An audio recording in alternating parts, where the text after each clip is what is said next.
This is an SVS Ultra Evolution Tower speaker. Retail price $1,499. Now you could get one of these and start building a premium home theater system that will no doubt end up costing close to $10,000, or for that same $1,500 you could get a more budget-friendly speaker system and go with Sony's new SS Mark II lineup and get a set of the CS3 Mark II towers, a CS8 Mark II center, a pair of CS5 Mark II bookshelf speakers, and not one but two sets of CSE Mark II Dolby Atmos speakers for front and rear Atmos channels and be set. But at such an affordable price, are they any good? Let's talk Sony's new home theater package and find out if these entry-level speakers can deliver a premium experience. Full transparency, Sony did send me these speakers to review, but like every video on this channel, there will be zero bias, zero brand influence, only my brutally honest opinion. Now, because most of my videos are paid for out of pocket, this channel relies on your support. The more you use my links in the description, the more I can afford to do more reviews.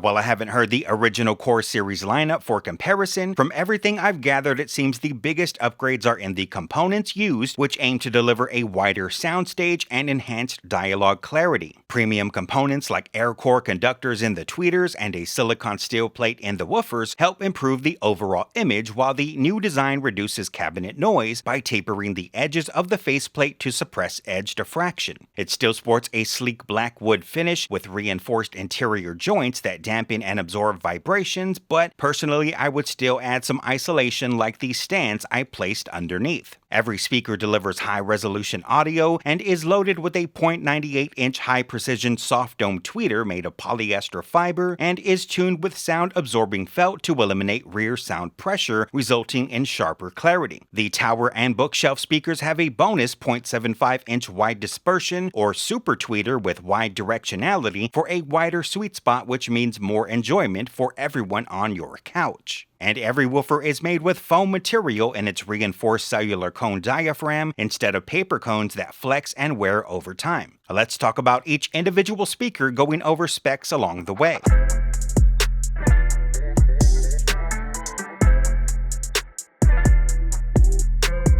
First, we have the CS3 Mark II floor standing tower speakers that retail at $279 each, are front ported, feature a 3-way 4-driver system consisting of a precision tweeter, a super tweeter, and two 5.12-inch woofers, are 145 watts, have an 88 dB sensitivity, a 40 Hz to 50 kHz frequency response, and are the most portable tower speakers I've had in my possession at around 36 inches tall, only 25 pounds, which is a big deal for us apartment dwellers who move from time to time. Having a 25-pound speaker versus a 60-pound tower makes things super convenient. Next up, we have the CS5 Mark II bookshelf speakers, also 3-way with 3 drivers, a high-precision tweeter, a super tweeter, and a 5.12-inch woofer with port in the back, are rated at 100 watts, have a sensitivity of 87 dB, a frequency response of 53 Hz to 50 kHz, are about 13 inches tall, and weigh in around 9 pounds, once again lightweight and portable. Then the smallest center speaker to ever grace my entertainment center, the CS8 Mark II, which is a 2-way speaker with 3 drivers, a high-precision tweeter in the middle, and two 3.94-inch woofers with a rear port, is rated at 145 watts, has an 86 dB sensitivity, a frequency response of 55 Hz to 25 kHz, and is only 17 inches wide by 5 inches tall at 11 pounds. And finally, the CSE Mark II Dolby Atmos up-firing speaker, which features one 3.94-inch woofer and is enclosed, is rated at 100 watts, has a sensitivity of 86 dB, a 70 Hz to 32 kHz frequency response, and is a small, lightweight speaker at only 7 inches width by 7 inches depth and 5 inches at its highest point when laid flat, weighing only 6 pounds. While the original CSE has been out for some time, this is new to me, and I personally think this speaker is brilliant since you can not only place it atop your towers and bookshelf rears for ceiling bouncing Atmos, but can take advantage of the much more superior placement of mounting it on your front and back wall, and since it's only 6 pounds, that means you won't be limited by the need for a stud, making placement that much easier to manage.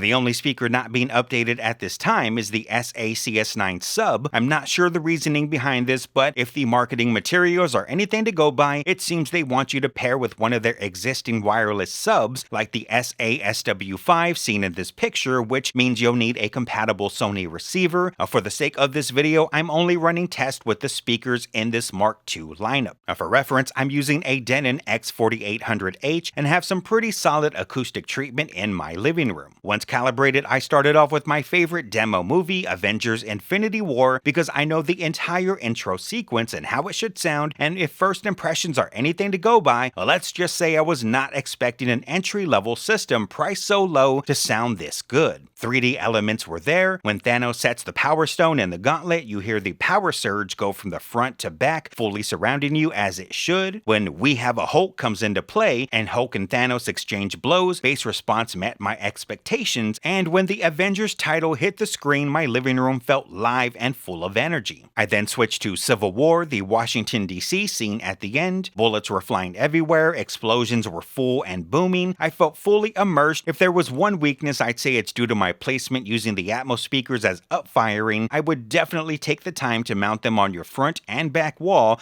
Placement absolutely matters. Last up, we watched Spider-Man Homecoming on the Sony Pictures Core app, which delivers a better streaming experience than other apps thanks to PureStream, which can stream movies at up to 80 megabits per second, and on my Bravia 8.2 QD OLED TV, when all the action hits, no one outside of a snobby elitist audiophile is going to be unimpressed by this experience.